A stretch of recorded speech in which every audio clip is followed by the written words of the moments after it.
Hi, everybody. Randy and Wex inside of Toyota Center here. We just got through with some interviews as the Rockets return home to open a 3-game homestand. How critical, Wex, do you think this particular homestand is? We're in the middle of January. It's still a lot of basketball, but you look at the Western Conference, it's such a battle right now. I think you made me say it's not too critical, and I actually believe that because there's just less than half a season left. They've been where they are for a long time now, and it's probably not going to change. You know, there's the top 4 teams in the West, and they just saw the Clippers, who they're not far from, but they actually are far from in the standings. They need to avoid being 7 or 8, try to avoid San Antonio or Golden State, but they're in the 7th spot right now. Dallas is on this homestand. They'll get them Sunday.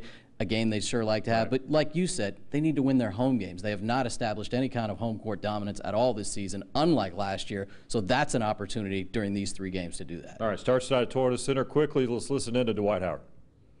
We got to get a win. We left one on the table against the Clippers, and we need to go win at home. So that has to be our mindset tonight, to come in from the beginning of the game and impose our will.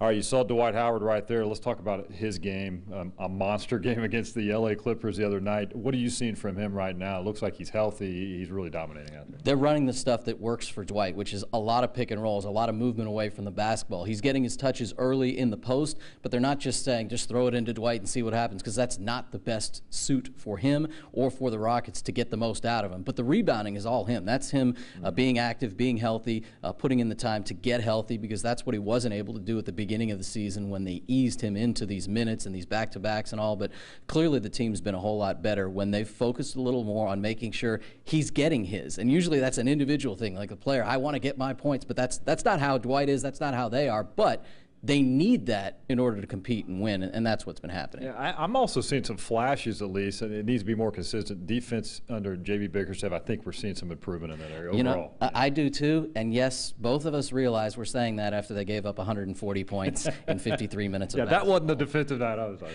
about. I mean, the Clippers made shots. I don't think the Rockets' defense was a disaster. It was clearly good in the 4th quarter. The unfortunate part is it's not good enough early in the game. You got to keep other teams from getting confident early, and I think that's been a season-long issue. There have been more stretches in these recent games where they have played good defense, but if they don't play good defense for 48 minutes, it hardly matters, and they're slowly learning that. Their defense has been better under Bickerstaff. Their record has been better, but they're still near the bottom of the playoff standings in the West, and it's probably at this point in the season where they're going to be. All right, Rockets home for 3. It begins tonight with Detroit. Hopefully 3 more wins. They get back on track, keep climbing in the Western Conference. Adam Wexler, Randy McAvoy for Click2Houston.com Sports.